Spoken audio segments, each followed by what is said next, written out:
Assalamualaikum warahmatullahi wabarakatuh. Bertemu kembali Bapak Ibu dan teman-teman. Pengelolaan kinerja di platform Merdeka Mengajar. Mulai pada bulan Januari 2024, pengelolaan kinerja bisa dilakukan melalui platform Merdeka Mengajar.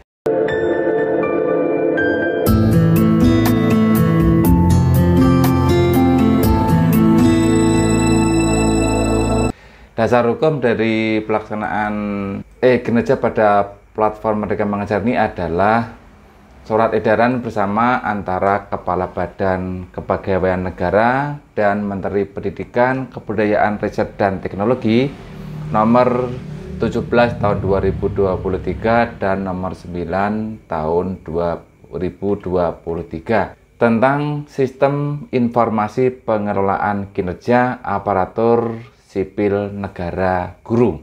Isi dari surat edaran bersama ini adalah bahwa instansi daerah sesuai dengan kewenangannya agar menerapkan pengelolaan kinerja bagi ASN guru melalui sistem aplikasi platform Merdeka Mengajar atau aplikasi PMM yang dikelola oleh Kementerian Pendidikan, Kebudayaan, Riset, dan Teknologi yang terintegrasi dengan aplikasi e-kinerja Badan Kepegawaian Negara atau e-kinerja BKN.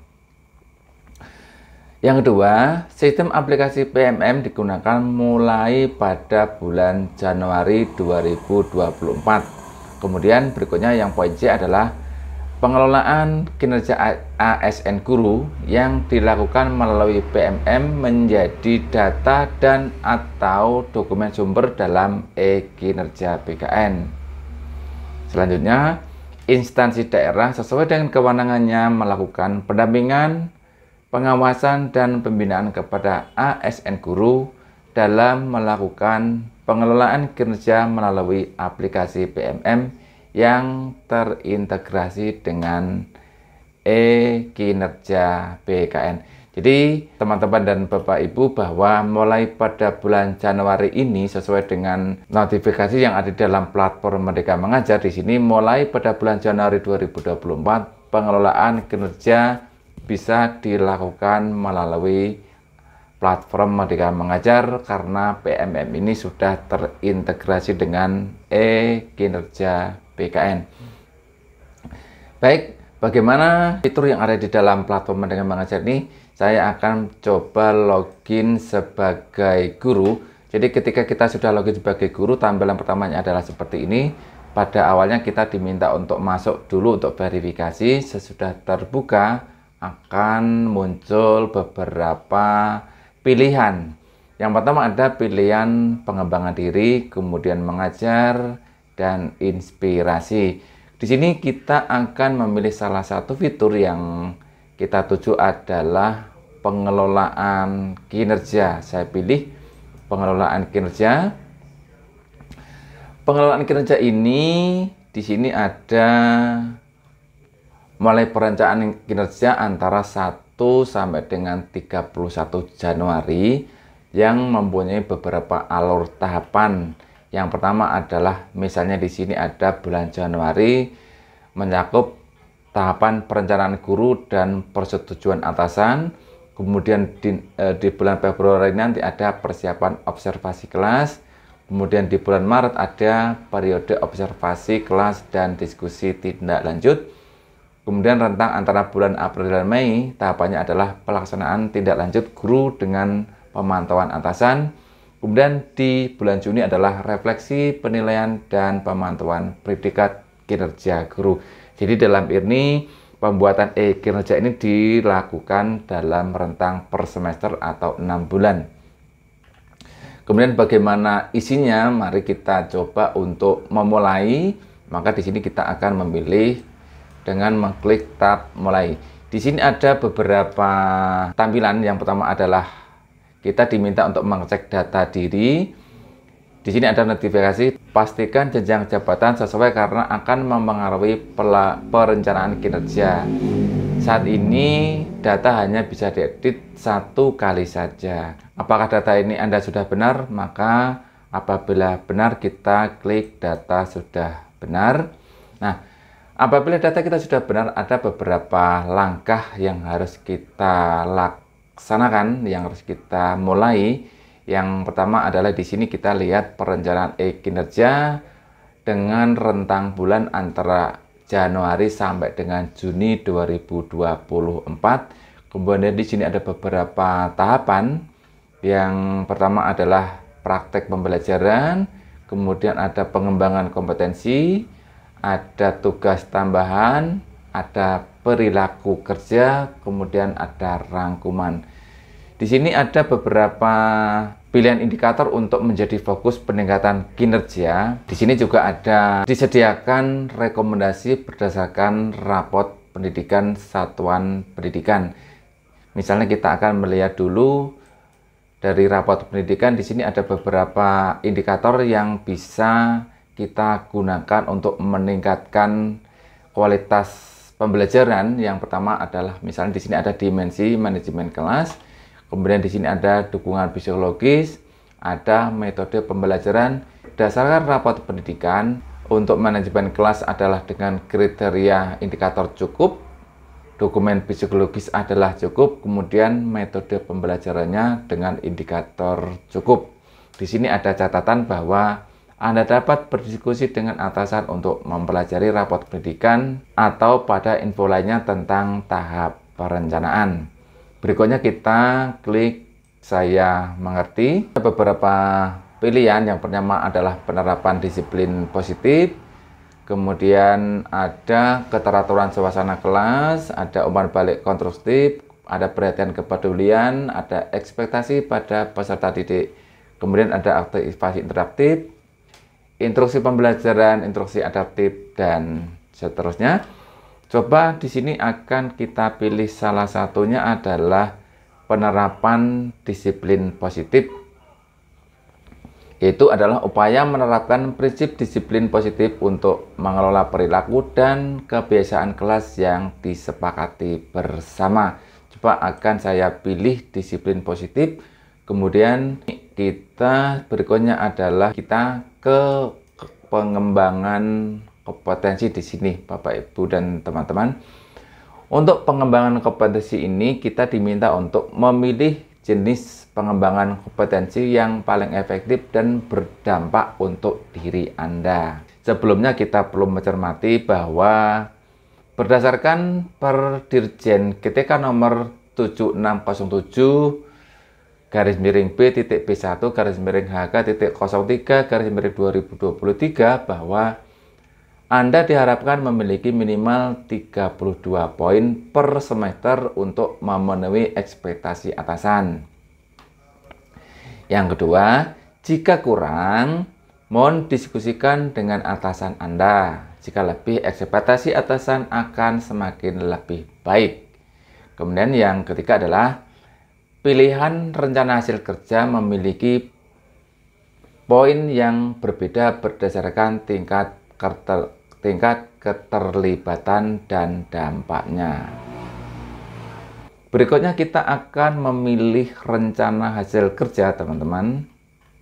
Rencana hasil kerja ini kita memilih beberapa pilihan. Misalnya di sini ada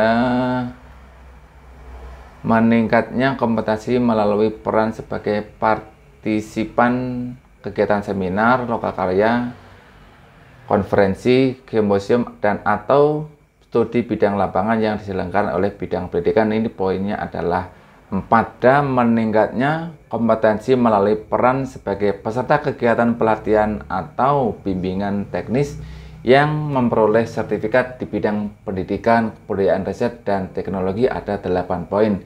Di sini coba akan saya pilih ini adalah peran sebagai peserta kegiatan Bintek yang bersertifikat dari Kemendikbudristek. Ada 8 poin saya pilih. Karena di sini ada 8 poin, maka untuk mencapai angka 32 yang dipersyaratkan, maka kegiatan di sini kita pilih 4 kegiatan. Untuk 4 kegiatan ini artinya 4 dari topik yang harus kita selesaikan di dalam PMM, sehingga poinnya adalah mencapai 32 poin.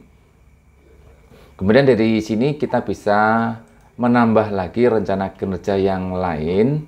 Rencana kerja yang kedua akan saya pilih meningkatnya kompetensi melalui peran sebagai peserta pelatihan mandiri sesuai model kompetensi guru, kepala sekolah, dan atau pengawas sekolah. Saya pilih di sini ada 8 poin. Saya buat 2 kegiatan. Ada poinnya 16. Untuk selanjutnya apabila kita ingin menambahkan, maka di sini kita bisa tambahkan klik tambah. Untuk selanjutnya kita akan mencoba ke tugas tambahan.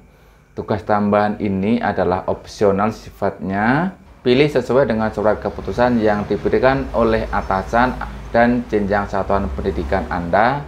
Anda juga dapat berdiskusi dengan atasan terkait dengan pilihan ini. Berdasarkan peraturan yang berlaku, jika tugas yang diberikan kepada Anda tidak termasuk dalam tugas tambahan di sini, maka Anda dapat melewati pengisian tugas tambahan dan lanjut ke halaman berikutnya. Di sini kita akan mencoba rencana hasil kerja dengan tugas tambahan. Di sini ada bukti dukung, kemudian ada target kuantitas, dan ada target waktu. Yang mana target waktu di sini adalah per semester. Saya akan coba memilih beberapa pilihan. Di sini yang pertama misalnya ada hanya untuk SMP, SMA, dan SMK, meningkatnya kinerja satuan pendidikan melalui pelaksanaan tugas tambahan sebagai wali kelas. Di sini ada sebagai pembina organisasi siswa atau OSIS, pembina ekstrakurikuler. Rencana kerja tambahan ini apabila kita mempunyai tugas tambahan yang diberikan oleh atasan melalui SK, maka kita sesuaikan dengan pilihan yang ada di sini. Dan apabila tidak ada pilihan di sini, maka bisa kita lewati langkah ini. Jadi karena tidak ada yang sesuai, maka kita langsung ke perilaku kinerja. Untuk perilaku kinerja ini ada beberapa pilihan, ada beberapa komponen. Yang pertama adalah orientasi sama pelayanan. Ada 7 teman-teman dan Bapak Ibu. Akan coba kita lihat pilihan aspek yang berorientasi pada pelayanan. Coba kita mencari pilihannya. Di sini ada beberapa pilihan. Yang pertama ada memahami kebutuhan peserta didik dan berusaha memenuhinya. Kita akan coba pilih ini. Kemudian bagaimana Anda akan menerapkan perilaku tersebut dalam kehidupan sehari-hari. Di sini juga ada pilihannya, yaitu dengan beberapa pilihan. Yang pertama misalnya mengidentifikasi kebutuhan peserta didik secara proaktif, memenuhi kebutuhan peserta didik secara responsif, melayani peserta didik sesuai hasil asesmen awal peserta didik kita pilih. Misalnya yang aspek yang kedua, akuntabel ini indikator perilakunya juga kita bisa pilih. Akan saya coba pilih melaksanakan tugas dengan jujur, bertanggung jawab, cermat, disiplin, dan berintegritas tinggi. Kemudian di sini adalah bagaimana Anda akan menerapkan perilaku tersebut dalam kehidupan sehari-hari. Di sini ada beberapa alternatif yang kita bisa pilih. Kita akan pilih melaksanakan pekerjaan sesuai dengan ketentuan. Kolaboratif, perilaku yang ingin saya fokuskan adalah memberi kesempatan kepada warga satuan pendidikan dan masyarakat atau dunia usaha untuk berkontribusi bagi tujuan pembelajaran yang berpusat pada peserta didik. Kemudian penerapan perilaku yang akan saya lakukan adalah menerima pendapat dan saran dalam menyelesaikan kerja. Bisa kita menyimpan atau bisa langsung kepada rangkuman. Rangkuman di sini adalah beberapa rangkuman yang sudah kita rencanakan. Di antaranya adalah yang pertama tadi kita rencana hasil kerja dengan meningkatkan praktik manajemen kelas yang berfokus pada penerapan disiplin positif. Target kualitas di sini ada Hasil penilaian observasi kinerja guru dengan satu kegiatan, tenggang waktunya adalah per semester. Kemudian rencana hasil kinerja yang kedua adalah target kualitasnya adalah tingkat kesesuaian pelatihan atau bimbingan teknis yang memperoleh sertifikat di bidang pendidikan. Bukti dukunnya adalah sertifikat. Kemudian ada kuantitasnya, ada 4 kegiatan. Target waktunya adalah per semester dengan poin 32. Kemudian rencana hasil kinerja yang ketiga ada sertifikat topik, ada 2 kegiatan. Target waktu adalah per semester, kemudian poin 16. Merupakan rangkuman dari langkah keempat tadi dalam pengisian aspek perilaku kerja. Jadi untuk selanjutnya adalah kita memilih lanjut ajukan. Untuk selanjutnya adalah atasan akan memeriksa. Kemudian di sini ada notifikasi, mohon diskusi dengan atasan terlebih dahulu atau simpan draft jika diperlukan. Karena di sini saya belum ingin mengajukan, barangkali nanti ada perubahan, maka di sini untuk penyimpanan sebagai draft ini nanti jika kita ingin mengubah, maka kita selanjutnya akan merubahnya melalui tombol lanjut rencana kinerja. Baik teman-teman dan Bapak Ibu, dikilas mengenai bagaimana cara pengelolaan kinerja guru melalui Merdeka Mengajar yang terintegrasi e-kinerja BKN. Demikian, terima kasih, semoga bermanfaat. Wassalamualaikum warahmatullahi wabarakatuh.